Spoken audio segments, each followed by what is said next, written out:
Shalom saudara-saudara, kita bersyukur kita boleh bertemu kembali di dalam PA Online GKA Immanuel Malang.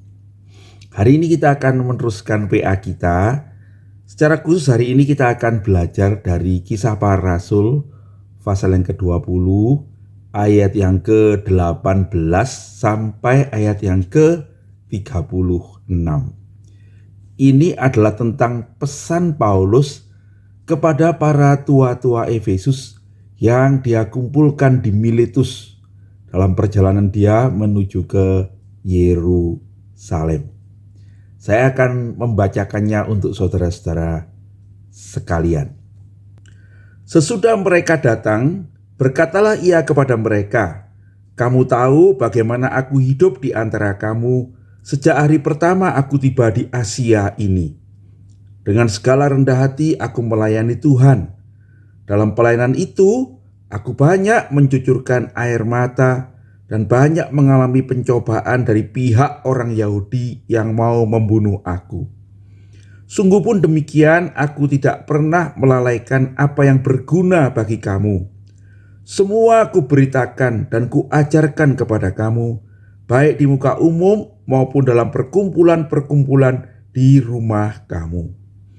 Aku senantiasa bersaksi kepada orang-orang Yahudi dan orang-orang Yunani supaya mereka bertobat kepada Allah dan percaya kepada Tuhan kita Yesus Kristus.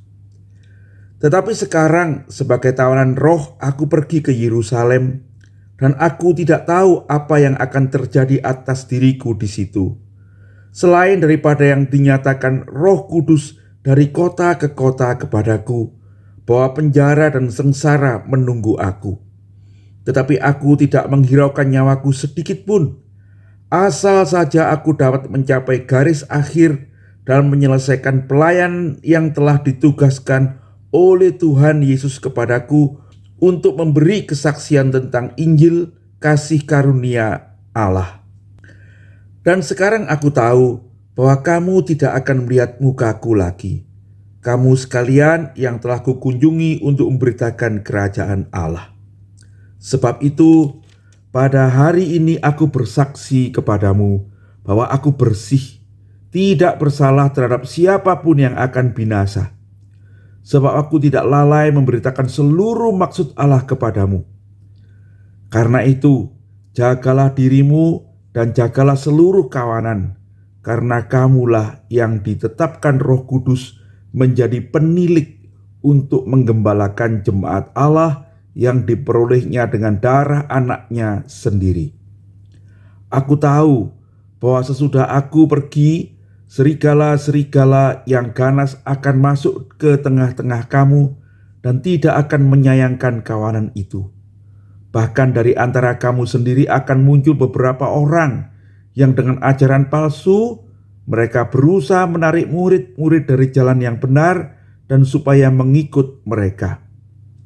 Sebab itu berjaga-jagalah dan ingatlah bahwa aku 3 tahun lamanya siang malam dengan tiada berhenti-hentinya menasihati kamu masing-masing dengan mencucurkan air mata.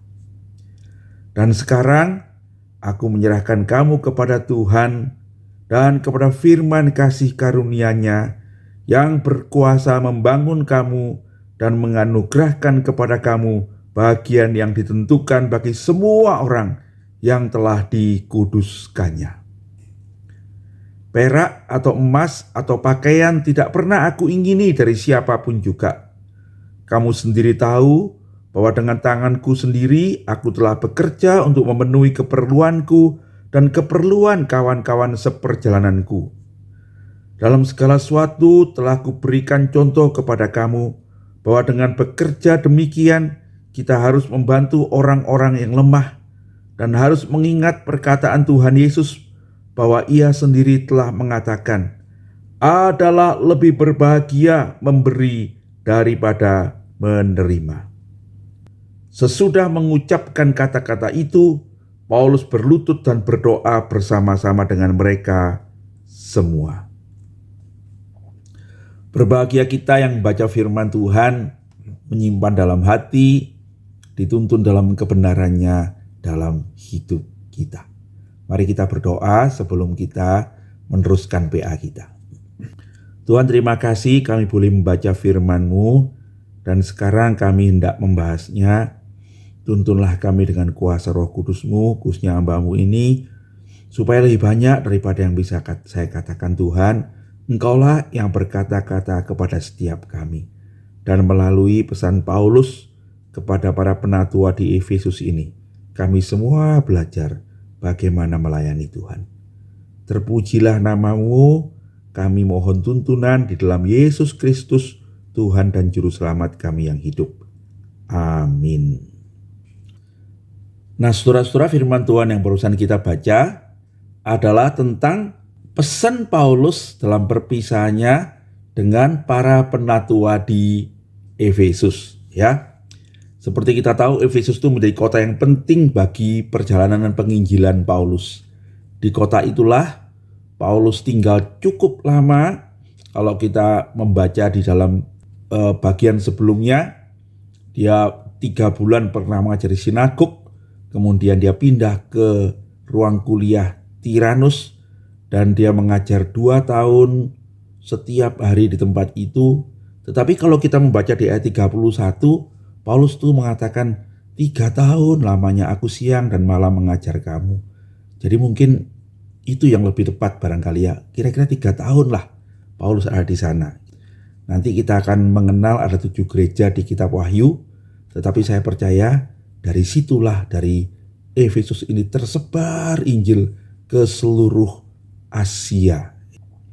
Nah, dalam perjalanan dari Makedonia kembali ke Yerusalem, Paulus itu berhenti di Miletus.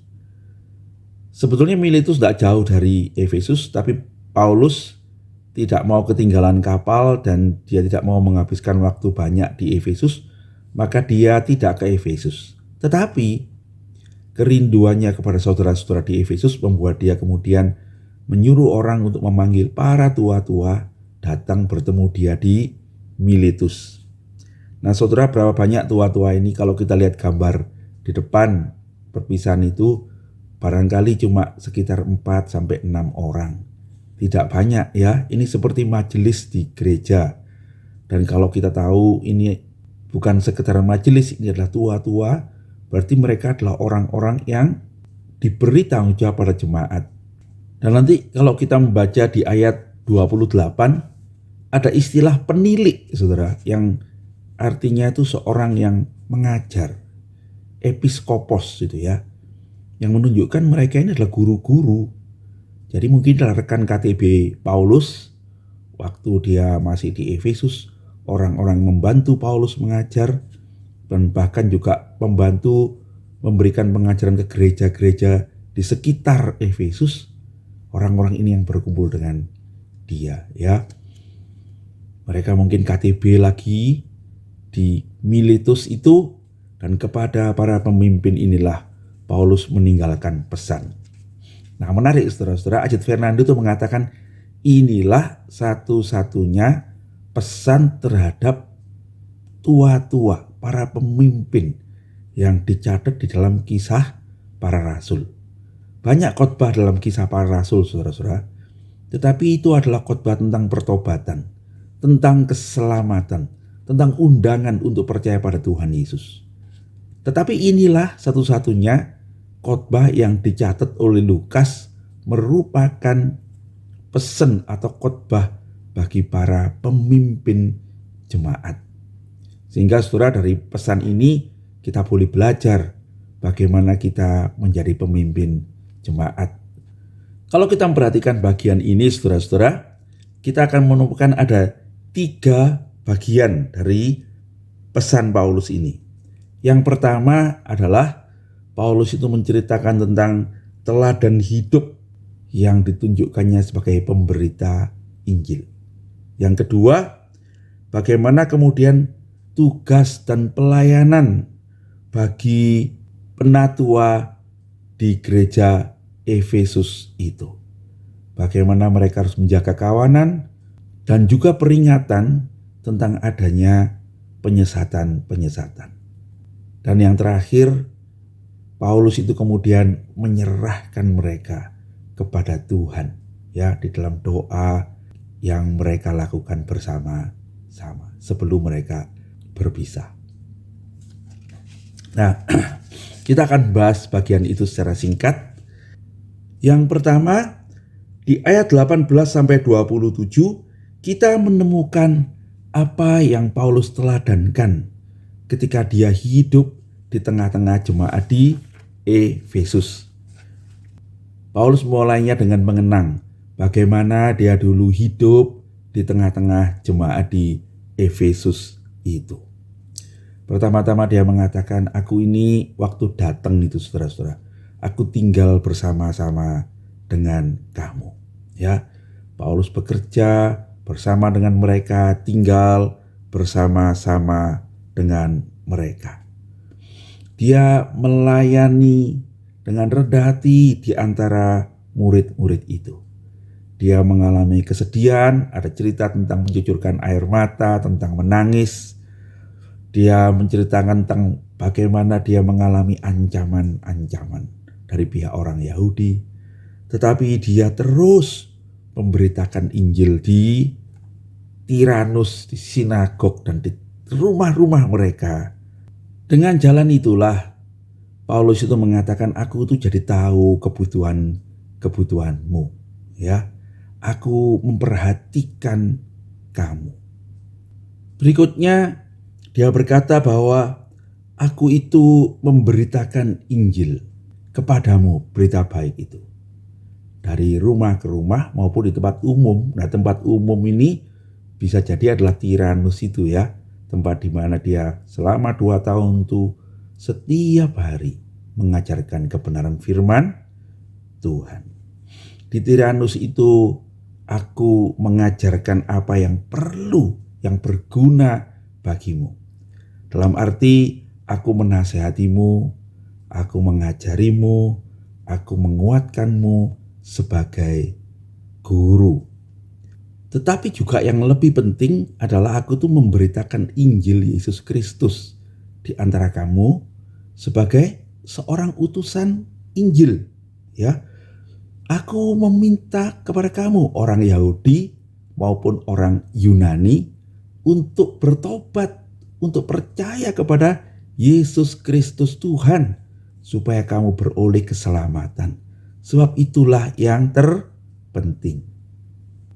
Dan setelah Paulus mengingatkan bagaimana dia dulu hidup di tengah-tengah mereka, sekarang Paulus berkata tentang kunjungan ini, tentang pertemuan ini. Dan sekarang katanya, ya, di ayat 22-23, aku mau beritahukan kepada kamu, aku akan pergi ke Yerusalem.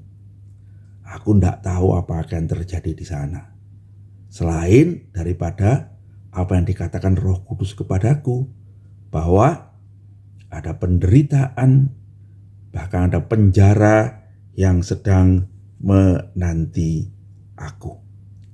Tetapi aku akan tetap pergi ke sana sebagai tawanan roh. Nah, tawanan roh ini menunjukkan bahwa itu adalah apa yang dikehendaki Roh Kudus.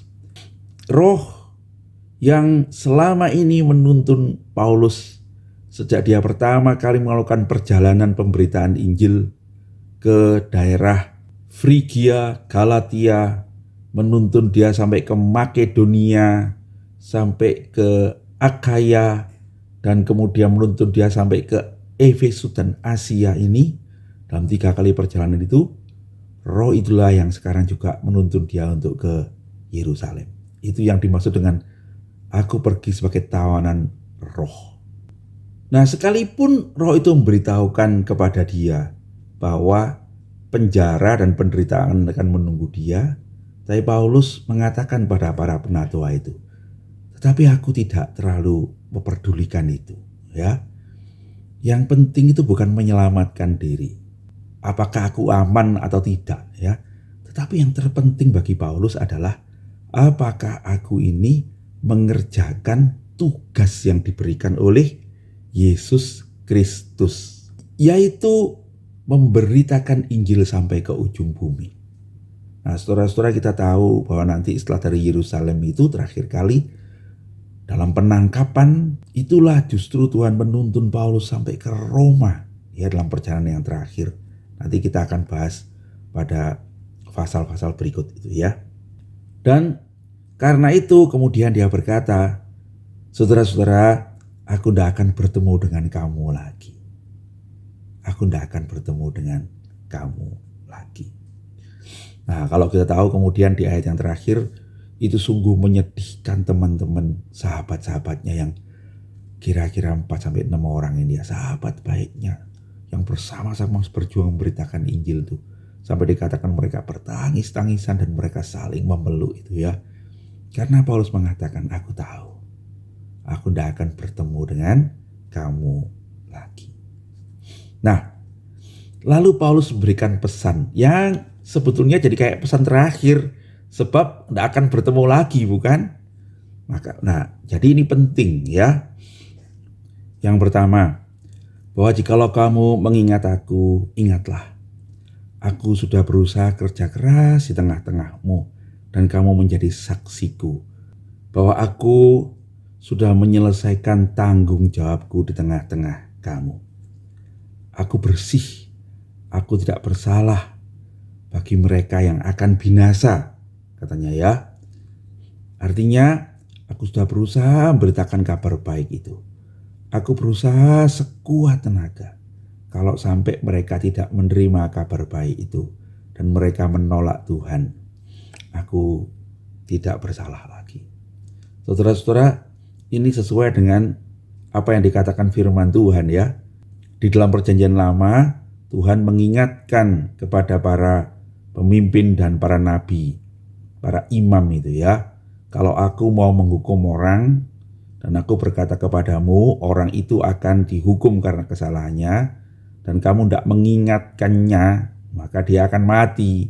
Tetapi kamu akan dituntut, ya, karena kamu sudah aku beritahu dan kamu tidak mengingatkannya.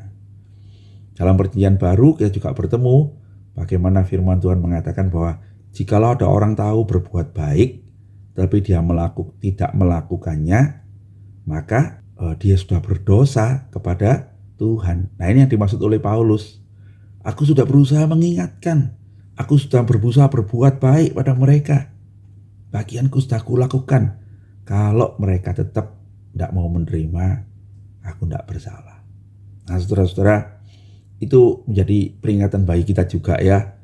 Apakah kita sebagai orang percaya ini kita sudah menyatakan dengan sekuat tenaga kebaikan Allah, memberitakan Injil? Karena begitulah seharusnya sebagai seorang yang memimpin. Nah, Paulus memberikan teladan itu, saudara-saudara, kepada tua-tua di Efesus itu. Dan kemudian dia mengatakan, kamu sekalian sekarang jagalah seluruh kawanan ini yang sungguh berharga. Karena kawanan ini di ayat 28 dikatakan telah diperoleh dengan darah yang mahal dari Tuhan kita Yesus Kristus. Dan kamu adalah penilik-penilik bagi jemaat ini. Kamulah yang ditentukan oleh Roh Kudus. Ya, penilik inilah episkopos, ya. Sesungguhnya penilik itu mungkin orang yang sama dengan tua-tua. Ya, tapi kalau tua-tua, presbiter itu menunjukkan kematangan rohani seorang sehingga dia boleh menjadi pemimpin-pemimpin.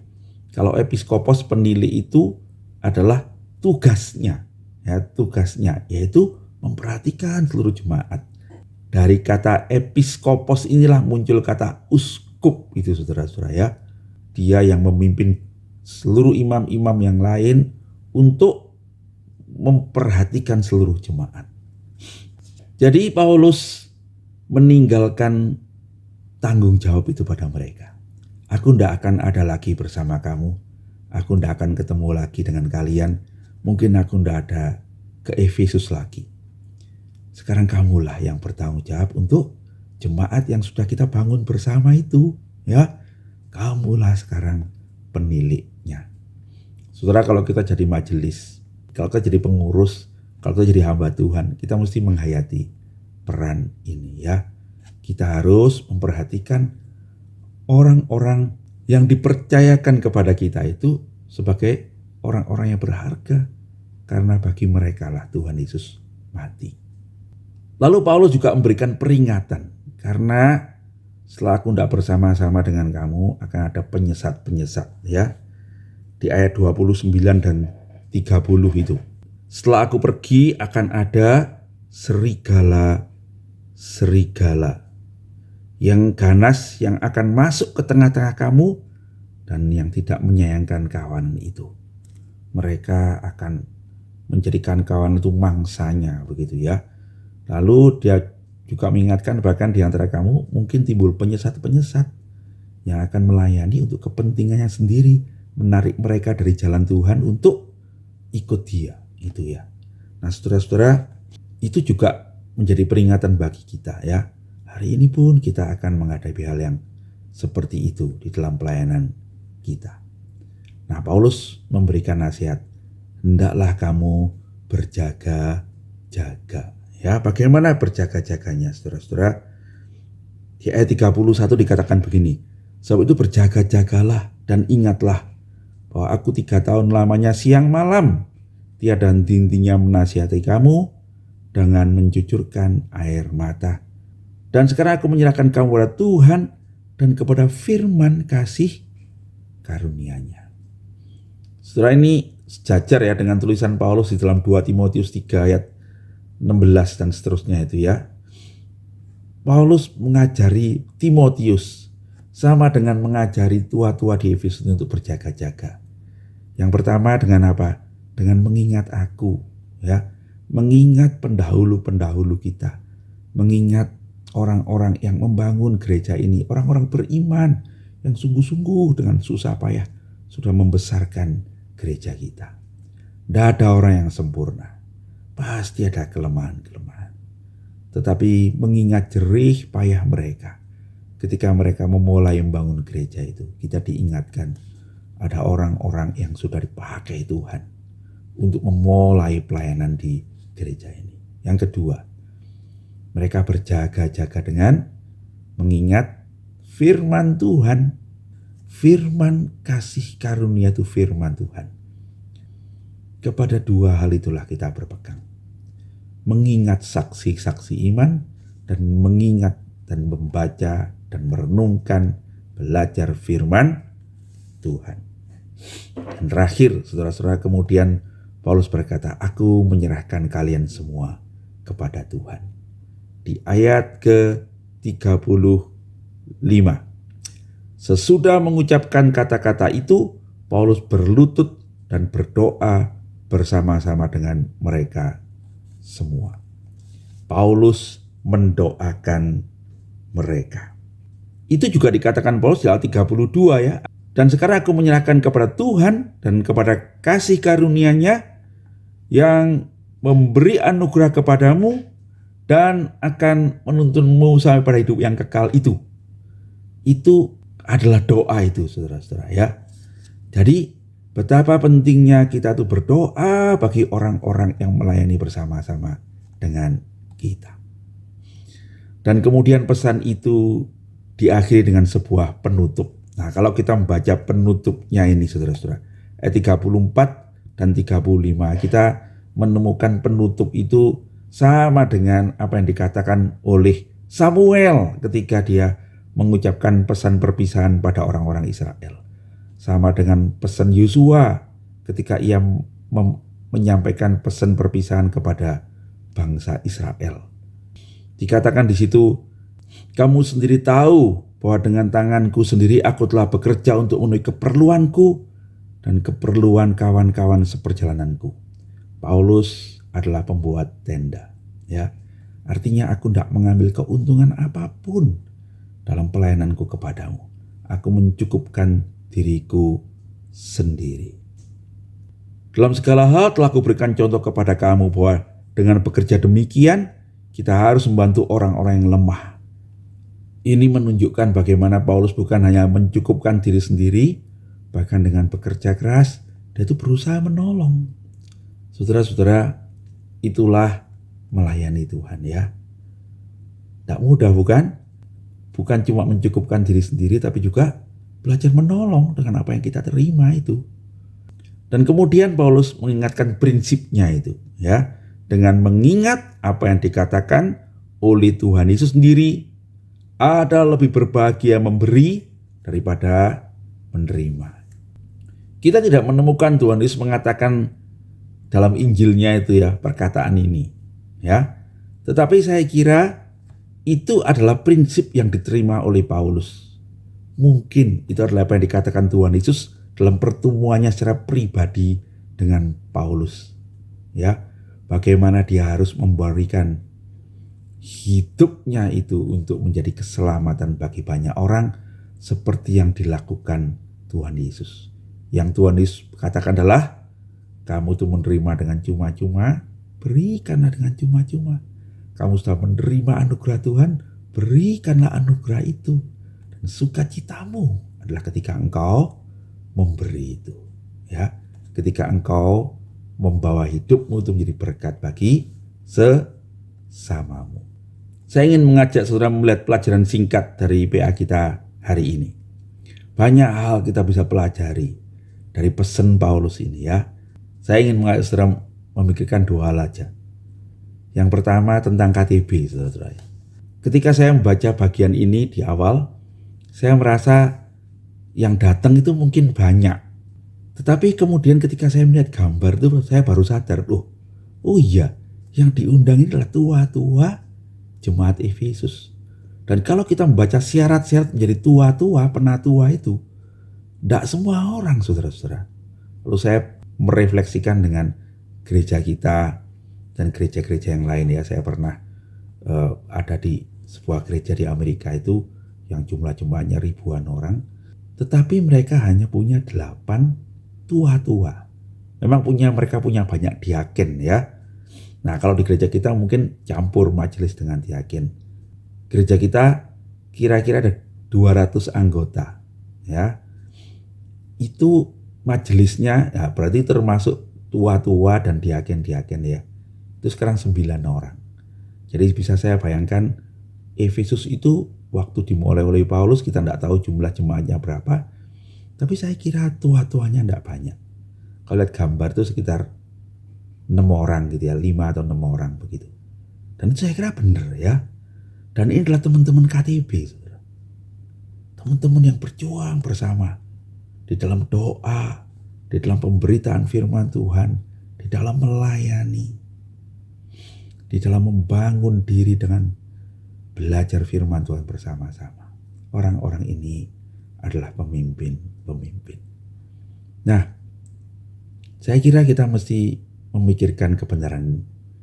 Saya kira kita mesti meneladani pemuritan ini.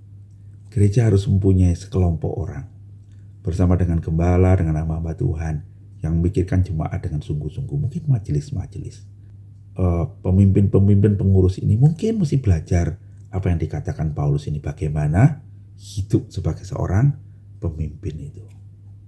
Ada kesehatian yang baik di antara semua pemimpin, dan itu akan membuat gereja itu bertumbuh, saudara-saudara.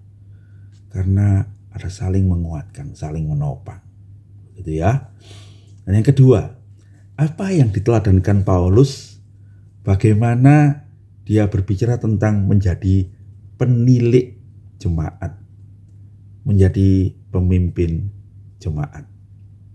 Yang pertama, saudara-saudara, Paulus mengatakan seorang pemimpin itu harus hidup menjadi teladan di tengah-tengah jemaat. Teladan iman, bukan mencari keuntungan, tapi kita melakukan pelayanan karena justru kita ini menjadi seorang pemimpin di tengah jemaat. Kemarin pidatonya Bapak Presiden Prabowo itu sangat menarik, ya. Dia mengatakan bahwa bukan rakyat yang bekerja untuk pemimpin, tetapi pemimpin itu harus bekerja untuk rakyat. Nah, begitu, ya.